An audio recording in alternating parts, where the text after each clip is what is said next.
Dear student, welcome back to my YouTube channel Subhash study centre.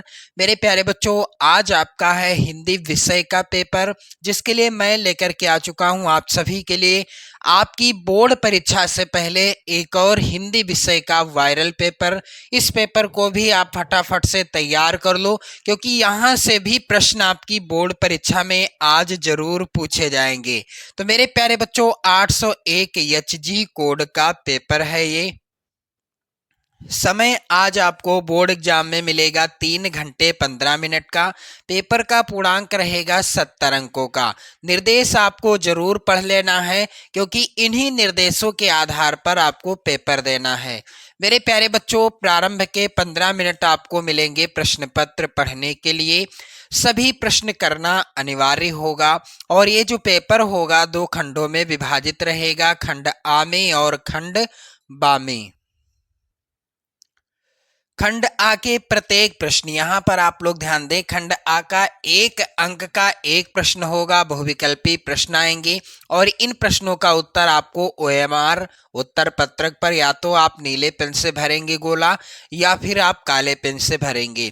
शर्त यह है कलम आपका होना चाहिए कौन सा, जेल पेन का प्रयोग आपको बिल्कुल नहीं करना है। मेरे प्यारे बच्चों, यहाँ पर ध्यान दें आप लोग, खंड आ के प्रत्येक प्रश्न का निर्देश पढ़कर केवल प्रदत्त ओएमआर उत्तर पत्रक पर ही उत्तर दीजिएगा। एक बार आपने जो भी गोला भर दिया उसके बाद उसको काटना नहीं है, ना ही इरेजर का प्रयोग करेंगे और ना ही व्हाइटनर का प्रयोग करना है। मेरे प्यारे बच्चों, खंड बा 50 अंकों का होगा, वर्णनात्मक प्रश्न आएंगे। प्रथम प्रश्न से आरंभ कीजिएगा और अंतिम प्रश्न तक करते जाइएगा। जिस प्रश्न का उत्तर आपको नहीं पता है उस पर अपना समय नष्ट नहीं करेंगे। तो मेरे प्यारे बच्चों, इन सभी प्रश्नों को फटाफट से तैयार कर लो। चलिए, पहला प्रश्न है यहाँ पर, अपनी खबर आत्मकथा है। तो अपनी खबर आत्मकथा किसके द्वारा लिखी गई है? सी वाला ऑप्शन सही होगा, पांडे बेचन शर्मा उग्र जी की द्वारा लिखी गई है अपनी खबर आत्मकथा। चलिए, अगला प्रश्न है, रस मीमांसा के लेखक कौन हैं? तो रस मीमांसा किसकी रचना है? आचार्य रामचंद्र शुक्ल जी की रचना है। इनकी एक और रचना आप लोग याद रखिएगा, चिंतामणि। चिंतामणि भी आचार्य रामचंद्र शुक्ल जी की रचना है।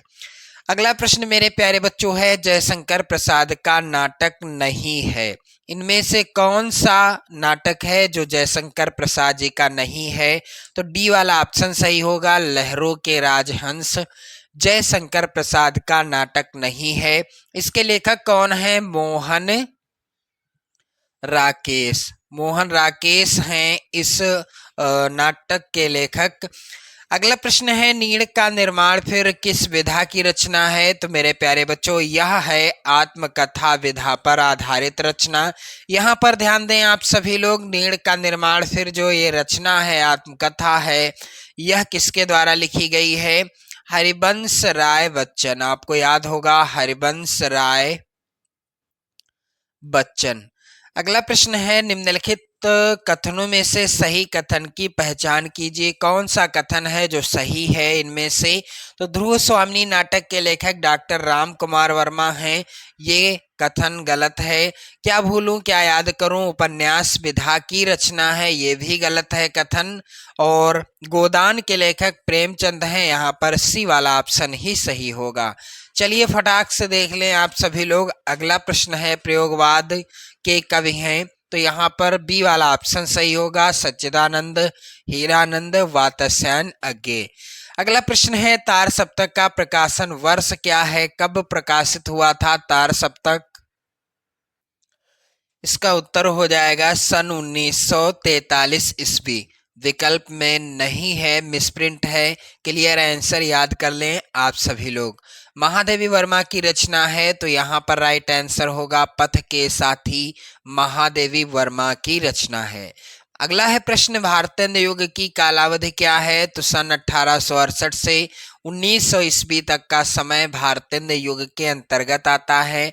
अगला प्रश्न है, महादेवी वर्मा कवित्री हैं? तो महादेवी वर्मा जी प्रयोगवाद की नहीं, ये छायावाद युग की कवित्री हैं। करुण रस का स्थायी भाव क्या है? तो आप सभी जानते हैं, करुण रस का स्थायी भाव शोक होता है। हास्य रस का स्थायी भाव हास होता है। और भय किस रस का स्थायी भाव है? भयानक रस का। क्रोध है किस रस का? मेरे प्यारे बच्चों यहाँ पर ध्यान दीजिएगा, क्रोध होता है किस रस का? आप लोग कमेंट करके आंसर जरूर बता दो। चलिए अगला प्रश्न है यहाँ पर, उस काल मारे क्रोध के तन कांपने उनका लगा, मानो हवा के वेग से सोता हुआ सागर जगा। इनमें कौन सा अलंकार है? तो यहाँ पर है मेरे प्यारे बच्चों डी वाला ऑप्शन, उत्प्रेक्षा अलंकार। अगला प्रश्न है, सोरठा में कितने चरण होते हैं? तो सोरठा में 4 चरण होते हैं। अगला है प्रश्न, अधिग्रहण शब्द में प्रयुक्त उपसर्ग क्या है? तो यहाँ पर ध्यान दें आप सभी लोग, अधिग्रहण शब्द में प्रयुक्त उपसर्ग क्या होता है? यहाँ पर हो जाएगा, आप लोग ध्यान दें, डी वाला ऑप्शन अधि हो जाएगा। अगला प्रश्न है, राम कृष्ण में कौन सा समास है? तो राम कृष्ण में कौन सा समास है? द्वंद्व समास है। यहाँ पर राइट आंसर क्या होगा? सी वाला ऑप्शन। खेत शब्द का तत्सम शब्द क्या होगा? तो मेरे प्यारे बच्चों खेत शब्द का तत्सम शब्द हो जाएगा क्षेत्र। युष्मद यानी तुम सर्वनाम शब्द का तृतीया एक वचन का रूप क्या होगा? मेरे प्यारे बच्चों यहाँ पर इस प्रश्न का उत्तर क्या होगा? अगला प्रश्न है मेरे प्यारे बच्चों, युष्मद यानी तुम सर्वनाम शब्द का तृतीया एक वचन का रूप क्या होगा? तो आप लोग कमेंट करके बताएं आंसर। वाक्य के कितने तत्व होते हैं? तो वाक्य के कितने तत्व होते हैं? वाक्य के मेरे प्यारे बच्चों 4 तत्व होते हैं। भाववाच्य में प्रधानता होती है, तो भाववाच्य में क्रिया की प्रधानता होती है। अभिकारी पद को अन्य किस नाम से जाना जाता है? अपव्यय के नाम से जाना जाता है। इसके बाद खंडबा में यहाँ पर जो गद्यांश है, निम्नलिखित गद्यांश पर आधारित 3 प्रश्नों का उत्तर दीजिए, 6 नंबर का आएगा। ये जो गद्यांश है बहुत ही ज्यादा इंपॉर्टेंट है। विश्वास पात्र मित्र जीवन की एक औषधि है। हमें अपने मित्रों से यह आशा रखनी चाहिए कि वह उत्तम संकल्पों में हमें दृढ़ करेंगे, दोषों और त्रुटियों से हमें बचाएंगे। मेरे प्यारे बच्चों ये जो गद्यांश है बहुत ही ज्यादा इंपॉर्टेंट है। विश्वास पात्र मित्र जीवन की एक औषध है। मित्रता पाठ से लिया गया गद्यांश है। किस पाठ से? मित्रता पाठ से लिया गया है। जिसके लेखक कौन है? आचार्य रामचंद्र शुक्ल। आचार्य रामचंद्र शुक्ल जी हैं इस पाठ के लेखक। यहाँ पर ध्यान दें आप लोग, गद्यांश आधारित 3 प्रश्न आएंगे। पहला होगा संदर्भ पर आधारित, दूसरा रेखांकित अंश की व्याख्या पर आधारित, और एक और प्रश्न आएगा। अथवा में भी यहाँ पर गद्यांश ये भी इंपॉर्टेंट है मेरे प्यारे बच्चों। मानव मन सदा से ही अज्ञात के रहस्यों को खोलने और जानने समझने को उत्सुक रहा है। ये लिया गया है पानी में चंदा, पानी में चंदा और चांद पर आदमी।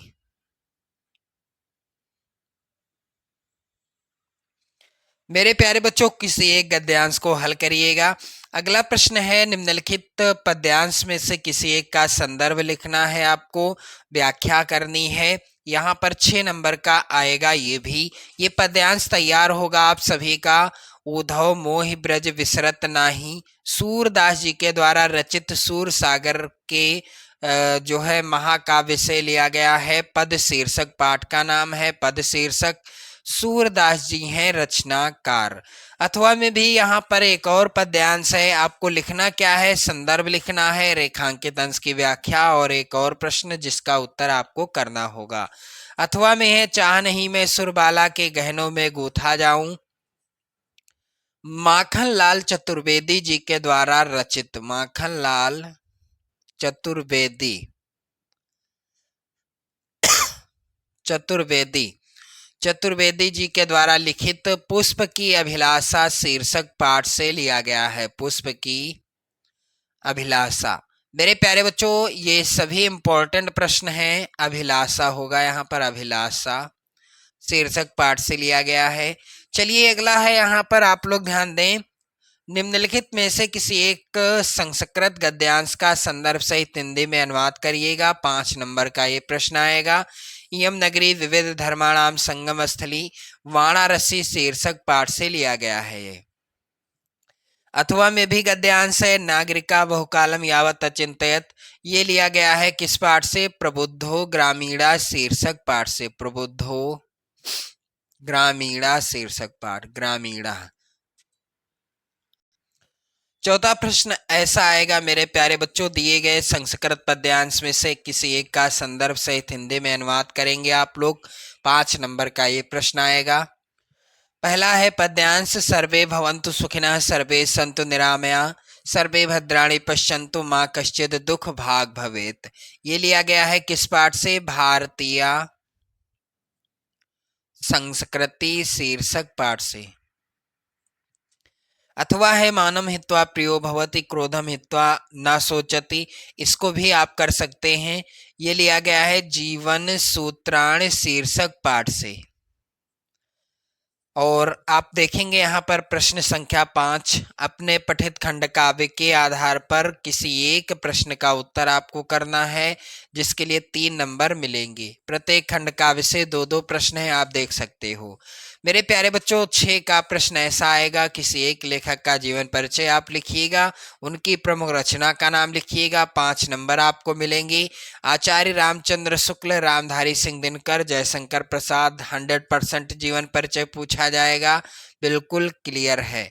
चलिए अगला है प्रश्न 6 खा, दिए गए कवियों में से किसी एक का जीवन परिचय आपको लिखना होगा और प्रमुख रचना का नाम भी लिखना होगा। तो तुलसीदास, बिहारी लाल महादेवी वर्मा, बिल्कुल 100% यही आएंगे आपकी बोर्ड परीक्षा में। यहाँ पर ध्यान दें, अगला प्रश्न है अपनी पाठ्य पुस्तक में से कंठस्थ कोई एक श्लोक लिखिएगा, जिसके लिए आपको 2 नंबर मिलेंगे। शर्त यह है कि श्लोक वही आप लिखेंगे जो पेपर में पूछा ना गया हो।